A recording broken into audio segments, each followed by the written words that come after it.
Cristiano Ronaldo, Cristiano Ronaldo, the GOAT, the best in the world, number one, النمرو uno, محطم الأرقام القياسية, Cristiano Ronaldo, always shows up in big games and he does it again today against Inter, away from home. Scores 2 goals and manages to get the win for Juve. Even though Pirlo took him off at minute 77 when Ronaldo could have gotten his hat-trick, but it's okay, Ronaldo needs a rest because as we all know, February is the Don's month. For Juve's and Inter's game, most of the action happened in the first half. But before I get into that, I want to talk about how in their last matchup, Conte managed to give Pirlo a lesson. I believe that was Pirlo's worst defeat ever since he managed Juve. He was beating tactically, performance-wise, substitution-wise. Conte beat him in every possible way you can beat another coach. And he's basically welcoming him into the Italian league, showing him how it's done. So this was, other than they're one of the best clubs in Italy, this was a big matchup for Pirlo to show that he can be more dominant than another coach. Because if Conte manages to beat him again, it will be very sad and a lot of motivation will be lost from the players and the staff and the coach himself, Pirlo. But thankfully that didn't happen and Juve managed to get the win. So, most of the action happened in the first half, as I said, and all 3 goals were scored in the first half. Inter got the lead, and then Ronaldo got 2 goals back in the first 30 minutes of the game, 35 minutes of the game. Inter's goal was actually very nice, a very well done counter-attack. Sanchez got the ball, did some nice hold-up play. Barea ran through his right channel, which he dominated. I think Barea is the best Italian midfielder in the world right now. No competition whatsoever. I know a lot of you might think Verratti is better or some other midfielder, but no, Barea is just different level. This guy is very pacey. I think FIFA has his pace at 78. He's a bullet. He's above 90 at least. So we managed to see Barea get down on the right side. No defender was able to catch up with him. He kept going in, and then a nice cross. Lautaro changed the direction, managed to get away from his marker, come into the center, and a good finish by Lautaro. A really nice goal by Inter, very good play. And then Juve tried to get back into the game. We saw Ronaldo get frustrated very early on, and this frustration. Ronaldo's my favorite player. I think I've mentioned this many times, but Ronaldo's frustration has been throughout all of 2021. He only managed to score 1 goal. I believe it was against Sassuolo in the last minute of the game, so it didn't really impact the scoreline. But it was obvious that Ronaldo wanted to score in this game. But this is what Ronaldo waits for. He strives on 1 or 2 goals or a hat-trick in a big game will make up for all those small games that he didn't score in, at least in his mind. So we saw him getting pissed at the referee for being in his way. He tried to do some 1-2s with the players, but it wasn't really working out for him. And if you want to call him Penaldo, go ahead. But Juve got the penalty, and Ronaldo, the best penalty taker in the world, blasted right down the middle. Handanovic jumps to the left, and it was 1-1. Handanovic, along with Donnarumma, but I think Handanovic is on another level. He is the best goalkeeper in Serie A. This guy really is on a different level from the other keepers. Excellent performance. No matter how in form Chesney or Donnarumma get, Handanovic is just on a different level. This guy is big. This guy can jump. This guy is handling. He's got every good trait that a goalkeeper needs. So after that 1-1, we saw Inter try to get back into the games. A couple of crosses. I think Inter was really let down by their full-back performance. Ashley Young and Darmian, horrible. That's the least I could say. Darmian, okay, we understand. He's a sub. Hakimi wasn't able to play because of the suspension. Him and Lukaku. Lukaku is so central and so pivotal to Inter's attacking strategies, and they rely on him so much, and he was clearly missed in this game. Inter really needed a big presence that Lukaku brings to the table. But yeah, Ashley Young and Darmian. Darmian did a couple of good things here and there, and I said it's understandable if he doesn't do that great since he's a substitute. But Ashley Young does not deserve a starting position at any top level club at the moment. This guy, ever since he was with Man U, his performance is slacking. He's a slacker. He's so sloppy. All you get from him is he's good on the ball, and he has a couple of nice passes, some nice crosses. That's all you get from Ashley Young. He has no pace, no stamina, no defending ability, and other than that, he makes dumb mistakes. Just as the one we saw in the first goal, where there was no need to push Cuadrado down. There was no need. But he held on to him, and he fouled him, and it was an obvious penalty. The second goal, another mistake by the Inter defense. Miscommunication, misunderstanding between Handanovic and his center back. And obviously with Ronaldo running, it reminded me of the Ronaldo goal against Juve. Back when Buffon and Chiellini, obviously it was Ronaldo's best goal ever. But before that, if you remember, there was a misunderstanding between Chiellini and Buffon, and Ronaldo managed to get the ball, pass it back to Vasquez. Vasquez shot it, Buffon blocked it, then Carvajal got the ball on the right side. He crossed it in, and Ronaldo, boom, unbelievable goal. But that miscommunication that happens between a keeper and his center back, it can happen in a lot of games, yes, but I want to emphasize on the fact on how Ronaldo forces the center backs and the goalkeepers to feel that pressure. To feel that pressure that Ronaldo's on your back, Ronaldo's coming to get you, Ronaldo's coming to get the ball and score. And he did it. The center back, if I was in the center back's position, I would just clear the ball away. Ronaldo's on your back. Your goalkeeper is way, way out of his line. Just clear the ball for safety. You have Ronaldo running full speed right behind you. He goes to the left side. Ronaldo, boom, one touch with his right. A nice finish with the left. 2-1. The game switched, and you can see the frustration on Conte and his players. A positive note that I really want to talk about in the Juve game is the excellent, young, strong, fast, smart partnership between De Ligt and Demiral. One Dutch, one Turkish, both extremely young, playing in the Serie A. These two got potential. These two, if they stay, if Pirlo keeps starting them, I honestly think they are more suited into the modern football than Chiellini and Bonucci. I understand that Chiellini is Chiellini. He is unbelievable, extremely good at defending, but that's all you get from Chiellini. His defending, leadership, and obviously motivates the player knowing that they have Chiellini on their side. Bonucci is a bit better with the ball, but Bonucci, ever since he came back from Milan, he hasn't been the Bonucci that we know. Come on. I watch a lot of Juves, and before I was a Madrid fan, whenever we play against Juve, I always knew, oh God, we got Bonucci and Chiellini to deal with, Buffon in goal, it's going to be tough. But that presence that they have, unfortunately, is just not there anymore. De Ligt, Demiral, and Chesney is the future of Juve in that triangle in the back.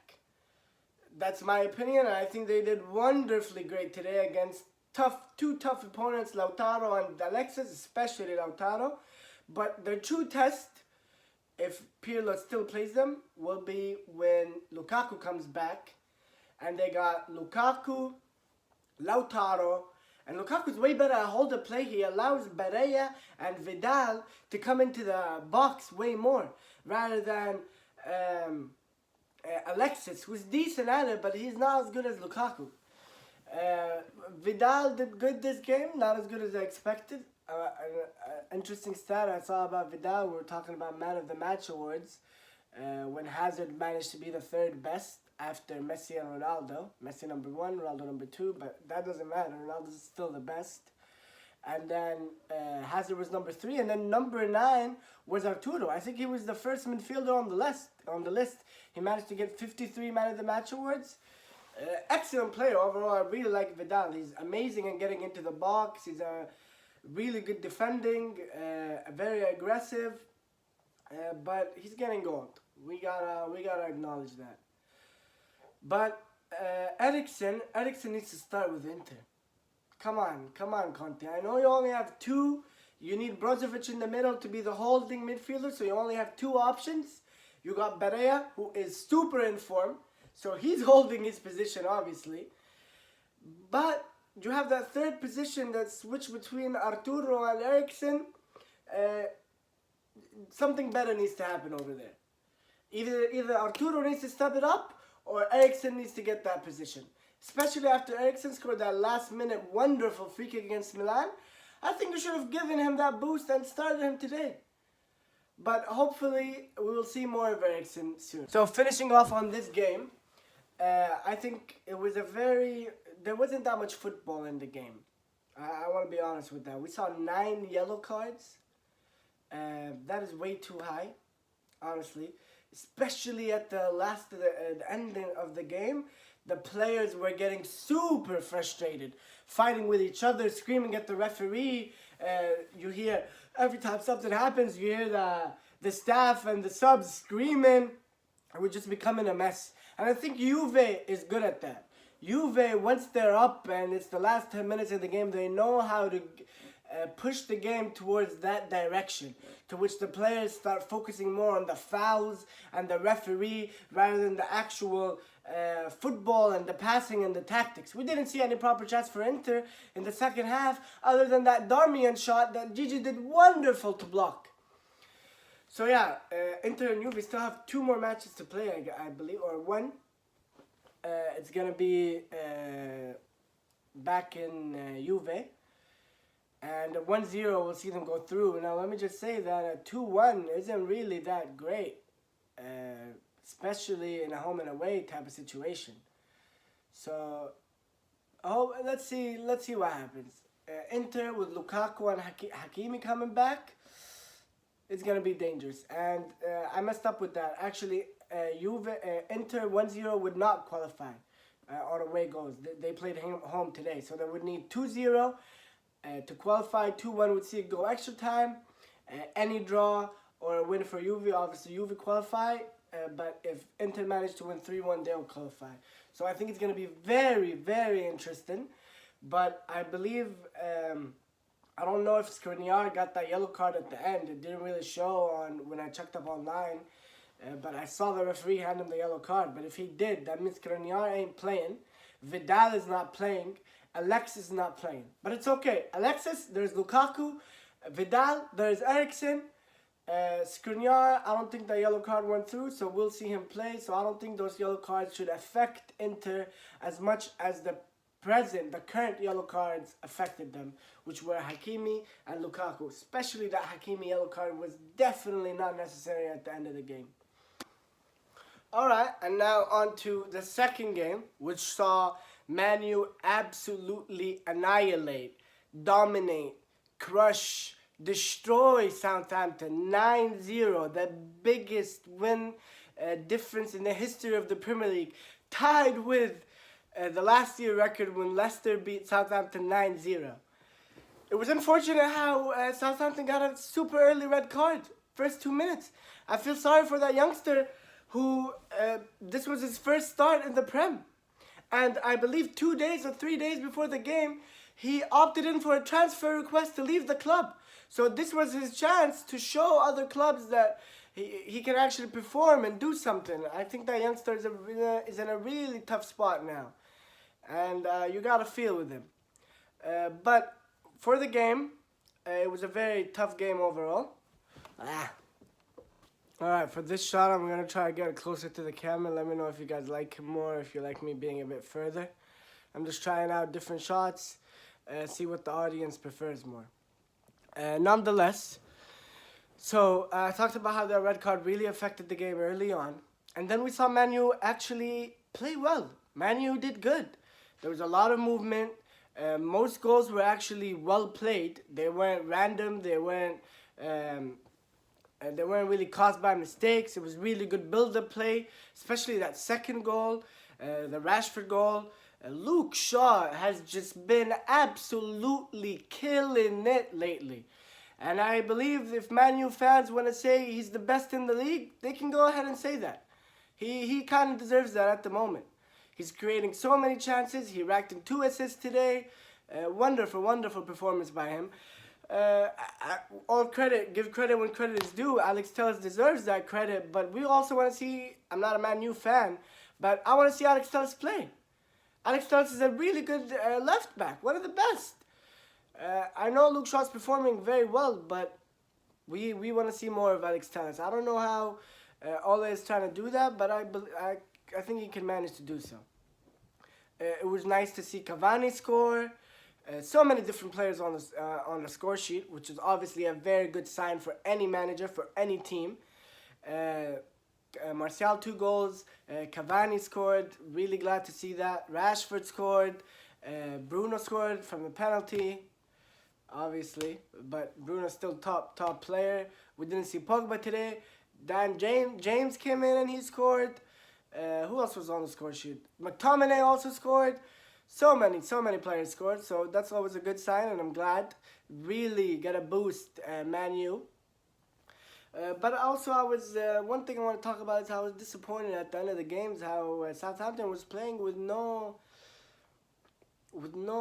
feel whatsoever. It's kind of, there's no sportsmanship.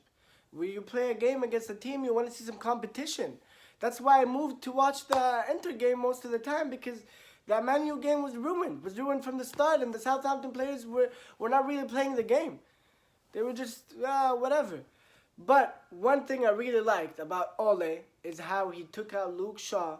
I think he took out Luke Shaw and Cavani at the end of the first half, put Van de Beek and Martial. And I think that saw the team change into 3 defenders to offer more solidity, just to make sure that we're going to win this game and we're going to keep a clean sheet. I believe that's what Ole wanted with that change. We're going to keep a clean sheet, and we're not going to risk it with our full-backs going up. So, Wan-Bissaka, you come in as a third center-back. Sometimes you can go up to help, yes, but we solidify that defense with taking our most full-back with our most attacking full-back out of the game, which is Luke Shaw. So finally, I just want to say I am really happy to see Ronaldo score 2 goals, even though he's pissed off that he got subbed. But it's just it always makes me happy to see Ronaldo score. I want to see a Ronaldo hat-trick soon. If we can see that in the Champions League, that'd be great.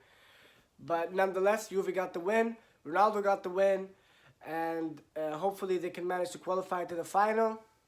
Man U, wonderful performance by Man U. Don't take anything away from their performance because of the 2 red cards.